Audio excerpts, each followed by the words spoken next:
네, 안녕하세요. 정치는 내일 적힐 오늘의 한 줄 1편 금투세 시행은 국가전복의 전조입니다.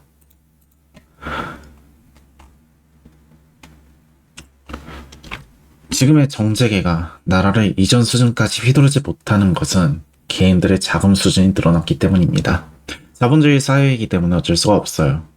그런데 금투세는 누가 봐도 비효율적인 과세 방식을 통해서 개인들의 자금 증가율을 잡아내려 하고 있습니다. 아마 목표는 기관과 펀드를 살리기 위한 것이겠죠. 코로나 이후 개인들의 매매 수준이 올라갔고 기관 이상으로 움직이는 개인 세력도 많아졌습니다. 시총 500억 이하는 거의 그런 개인 세력 선에서 움직이는 것이 현재 국내 시장의 모습입니다. 근데 이 기관과 펀드는 원래 이전에 개미알기라고 불리던 이들이에요. 작전 쳐서 버튼의 종목들을 상승시켜 놓고 여기서 개미가 붙으면 던져서 폭락시키는 방법이죠. 맞아요. 지금 요즘에 주식 조금 해보신 분들은 아실 거예요. 세력들이 많이 하는 그런 일이죠. 주가 조작이긴 한데 합법적으로 하는 거예요. 법적으로는 주가 조작이 아닌 거죠. 비유를 하자면 찌낚시를 할 때 낚시 좋아하시는 분들은 미끼를 던져놓고 물면 들어 올리고 이런 식으로 하잖아요. 그런 식으로 개인들의 자금을 낚아 올린 거죠. 그렇게 국내 최대 기관 자금인 연기금은 코로나 이후로 세계 최대의 자금 기관이 되었습니다. 문제는 파수꾼 효과, 양치기 소년 효과예요. 이제 더 이상 개인들이 속지 않는 거죠. 때문에 기관과 펀드가 오히려 어느 종목에 물려버리는 일이 비일비재해졌습니다. 개인들이 기관과 펀드가 매도하기 전에 이미 빠져나와 버리는 거예요. 사기와 투기라고 표현을 하고 싶습니다, 저는. 사기와 투기로 먹고 살던 기관과 펀드가 개인들이라는 대한민국 개인 세력이라는 진짜 투기꾼들에게 희롱당하는 우픈 상황입니다. 혹자들은 이걸 연기금과 펀드가 고점에 물린 거라 하지만 고점이라는 표현이 맞진 않아요. 그냥 자업자득인 거죠. 여태까지 썼던 수법이 먹히지 않을 뿐입니다. 주식을 좀 해보신 분들은 시총이 작은 종목에서 세력이 소위 운전을 잘못해서 세력 스스로 망하는 그런 모습도 많이 보셨을 거예요. 지금 그런 모습이 기관과 펀드들에도 나타나고 있는 겁니다. 특히 사모펀드 같은 경우. 연기금이야 옛날부터 원래 그런 경우가 많았죠, 연기금도. 그리고 이런 모습은 어느 그 당이 외치는 이데올로기랑은 좀 다릅니다. 개개인의 자금은 평준화돼야 하고 오로지 국가가 주도하는 경제 내에서 효율 좋은 평등이 있어야만 한다고 외치는 것이 그분들이잖아요. 이게 아무리 블로그고 또 업로드 시점 기준으로 선거 이틀이 남은 시점이지만 할 말은 해야겠습니다. 그래야 자신들이 챙길 권력과 돈이 많아집니다. 절망가량의 국민들 표심을 얻기도 쉬워져요. 그 절반의 사람들은 어떤 사람들일까 뭐 구체적으로 표현하면 싸우자는 소리가 되기 때문에 굳이 이렇게 드러내진 않겠습니다.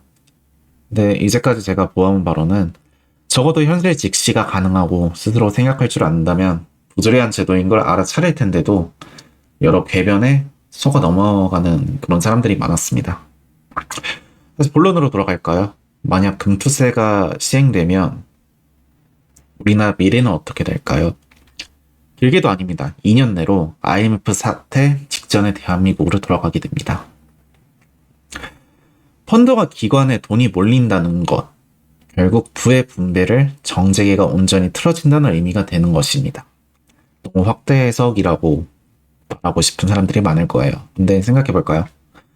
우리나라는 그동안 거래세, 소득세 다 떼면 4년 동안 코스피를 얼마나 올렸을까요? 순수하게 사람들이 벌어들인 돈이랑 투입한 자금으로만 코스피가 얼마나 올랐을까요? 무려 1000포인트입니다. 1800에서 2800까지 올랐어요. 액면가 금액으로 따져도 1000조 원이 넘게 4년 동안 주식시장으로 흘러들어갔습니다. 코스피 시장으로만. 코스닥은 또 계산하지 않은 수치예요. 상승 퍼센테이지로만 따지면 50%가 넘습니다. 세금거래세, 심지어 금융기관 수수료를 다 떼고도 거래대금은 세계 3위에서 4위입니다. 그런데 금투세가 시행되면 이 증가 속도는 30에서 50%가량 내리꽂게 됩니다. 어째서냐? 주식은 항상 이득이 발생하는 건 아니에요. 항상 이득만 취하진 못합니다. 어쩔 수 없이 손실일 때도 있어요. 하지만 상반기에 이윤이 남았다고 해서 하반기에 있을 손실을 무시하고 일단 세금을 거둔 다음에 그 다음에 환급 신청을 해라. 이게 금투세 골자거든요. 그럼 결국에 자금 운용은 소극적일 수밖에 없습니다. 거기다가 수익 실현을 쉽게 하지도 못해요. 그 말은 뭐냐? 고점에서 쉽게 팔질 못한다는 겁니다. 고점에서 쉽게 팔질 못한다. 개인이 쉽게 매도하지 못한다. 이건 기관과 펀드에게 웃어주는 상황이죠. 당연히 그렇게 상황이 이어지게 되면 기대 증가폭에 대한 자금은 고스란히 펀드와 기관에게 돌아가게 됩니다. 그중 최대 수혜는 연기금일 수밖에 없어요. 덩치가 클수록 유리할 수밖에 없습니다. 그런데 이들에게 돈이 묶인다는 것은 어떤 것을 의미할까요?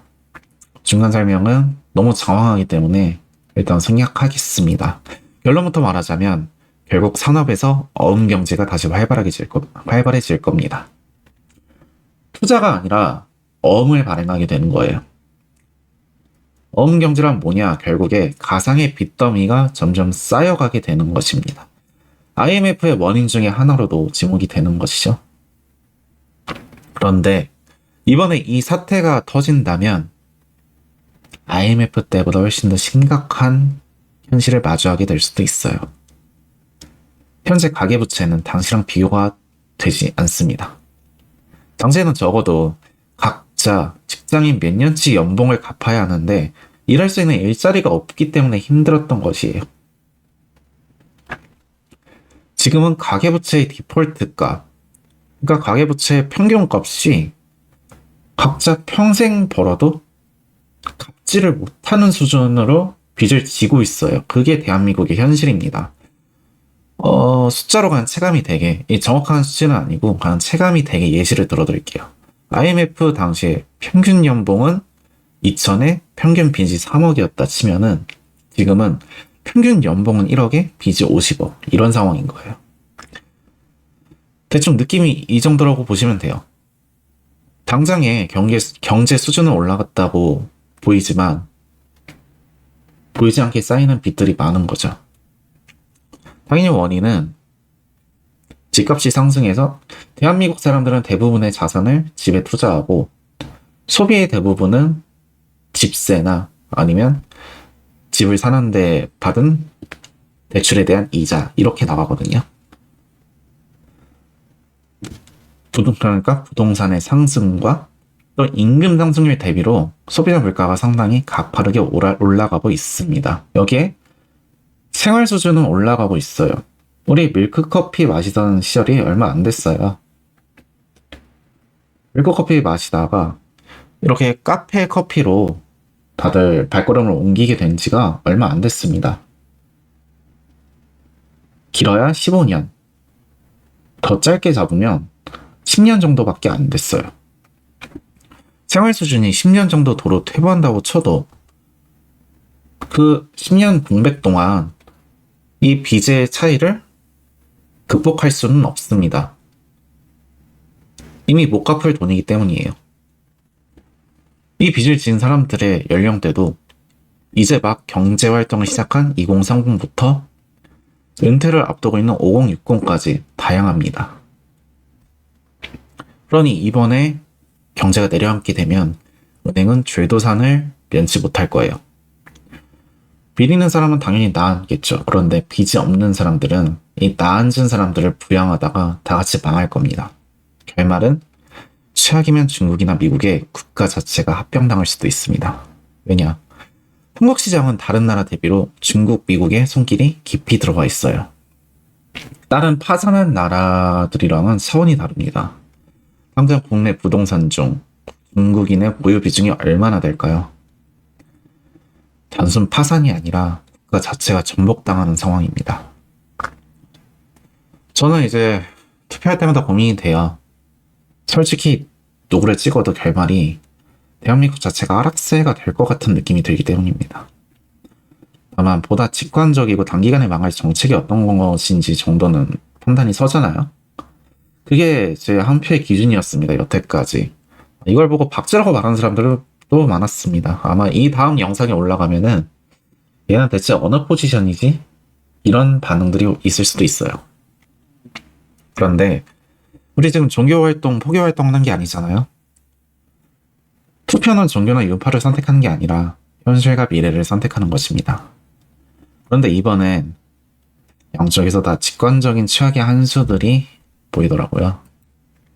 이 다음 영상에 또 반대쪽의 최악의 한 수도 함께 다뤄볼 예정인데, 이게 둘 중 하나밖에 선택을 못한다는 게 좀 안타까운 현실이죠. 국내 정치판 자체가 옛날에 조선시대 동인 서인 싸우던 분당 시절이랑 별반 차이가 없기 때문입니다. 제3의 선택지를 고른다. 이건 거의 사표, 그러니까 죽은 표를 내는 그런 것이나 다름이 없죠. 의견 반영이 전혀 안 되는 거예요. 이런 고민 때문에 저는 이번에 사전투표도 가려고 하다 못 갔습니다.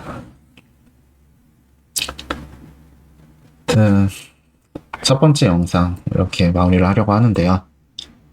투표를 앞둔 시점에 이 영상이 얼마나 퍼질지도 모르겠지만 의견을 결정하시는데 조금 도움이 되었으면 하는 바람에서 영상을 만들어 보았습니다. 그럼 다음 영상으로 찾아뵙겠습니다.